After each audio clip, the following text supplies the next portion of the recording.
Hey you guys, welcome back to my channel. In today's video, I'm sharing more dinner recipes with you. These are all really simple dinner recipes that are really easy to make. They're also very affordable and budget friendly. So if you are looking for some family friendly recipes, you have definitely come to the right place.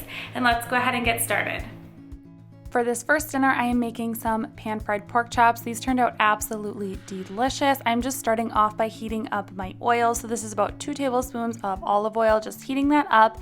And then I'm getting my seasonings ready. So I'm gonna have this recipe linked down below, but I did salt, pepper, onion powder, paprika, oregano, and then some thyme in there. And I just mixed all of this together. And this is going to make a rub for on top of our pork chops. We recently just got a pig to put in our deep freezer, so I've got some bone-in pork chops here. I've got 6 of those. I'm just throwing them onto my baking sheet, and then I'm taking all of that seasoning mixture that I just mixed up and rubbing it all across on both sides of the pork. This is gonna give them so much flavor. This was definitely like the right ratio of seasoning for these. So the recipe said to use 4 pork chops, but I spread it around 6, and it was honestly about perfect. So just do however much seasoning you want on there, and then we are going to pan fry these. So once your oil is nice and hot, you're gonna throw your pork chops in here and you're gonna sear them on each side for about 3 minutes. I did do mine in 2 different batches just because you don't want them to be crowded in the pan, but you want to get a nice like golden brown sear on there. Cooking on cast iron would be perfect for this recipe, but I did not have ours out. Ours is actually in storage with our camping stuff, so I really need to put that out and put it to better use because I love cooking on cast iron because it gives you such a nice like golden brown sear. But once those are all seared, I just threw this onto my baking sheet. I did use my silicone mat, and then I'm just spreading all these out. I am actually going to be mixing up a butter and garlic mixture, so this recipe called for a full stick of melted butter. Next time I will probably actually just use closer to like half a stick because I felt like a lot of it just ended up on the pan anyway. And then I also added in a bunch of minced garlic, and then I'm just spreading this all across the top of all the pork chops. So you can use like a half a stick butter like I would recommend, or you can go ahead and use the full stick. But once these are all butter and garlicky, then you're going to throw them into a 375-degree oven for about 12 to 15 minutes until the internal temp reaches 145 degrees, and then you know that they are done. These turned out absolutely delicious, full of flavor and super juicy. For this next dinner, I am making some untraditional beef enchiladas, but this is the way that my family likes them, so that's the way that I make them. In my large scale, I'm just getting my ground beef browned up. You can also add in like onions and peppers here if you want to, but just get that browning. And then in my other pot, I'm getting my sauce made. I do like to make homemade enchilada sauce. It's so good. I'm gonna have the recipe linked down below. You're gonna heat up some olive oil, and then you're gonna add in all of your seasonings. We've got cumin, garlic powder, onion powder, chili powder, and then salt and pepper to taste. And then you're also going to be adding in like some flour here and tomato paste, and you're just going to mix all of this together. It's going to form a big blob, and then you're going to thin this out with 3 cups of chicken broth. I know it might seem strange to make your own enchilada sauce, but you guys, it's so much cheaper to make your own, and you can also pop this into your freezer.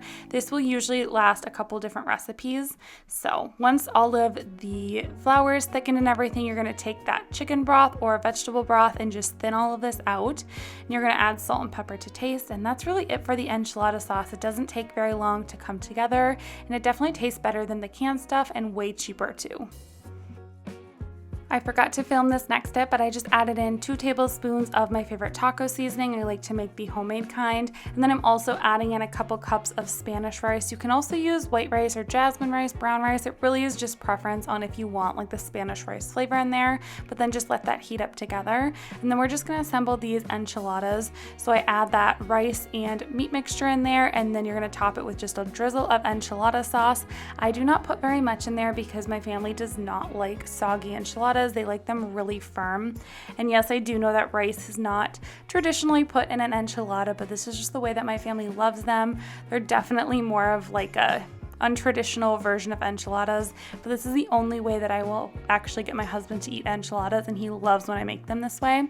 So I'm just filling a bunch of these tortillas, and then I'm going to top it with that enchilada sauce. Like I said, I usually use about half of this recipe. I'm gonna have the full recipe linked down below, and then I also just top it with some cheese.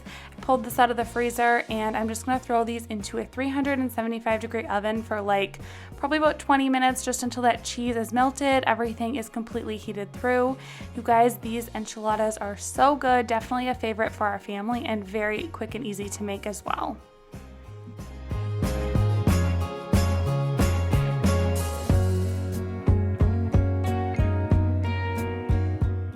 For this next dinner, I'm making some mini tortilla pizzas, and I've shared this recipe with you guys in an air fryer video, but this time I'm actually going to be making them in the oven. So that's a great way to do it if you do not have an air fryer. I'm actually starting off by just grating some cheese. You guys know I love my grater. This thing is like the best. I think it was like $25 I spent on this, and I use it at least 3 times a week to grate our cheese, vegetables, things like that. So I'm just grating a block of mozzarella cheese for going on our pizzas. And then I'm going to use a large baking sheet, and these are actually sourdough tortillas. They are discard sourdough. I will link them down below, but you can totally just use store-bought tortillas from the store. Use whatever you have on hand, and then I'm just taking out some pizza sauce. I pulled this out of the freezer, and I'm just spreading that out. You can also use marinara sauce. This is a great thing to do if you have just a little bit of leftover marinara sauce and you have some tortillas to use. This is a great dinner to make. So I'm just spreading that out, and then this is where you just top it with any of your favorite toppings. I just did some mozzarella cheese and some pepperoni. You can add mushrooms, peppers, whatever you want on your little mini pizzas. And these turned out so good, you guys. Our family loved them. These tortillas crisped up so beautifully. I just baked them at like 425 degrees. And then you're gonna watch them and keep an eye on them. It's kind of gonna depend on your oven. I would say I cooked mine for about like 15 to 20 minutes, but it really just depends on how crisp you want your tortillas to get. But these were definitely delicious, and my kids were super excited to have their very own little mini pizza.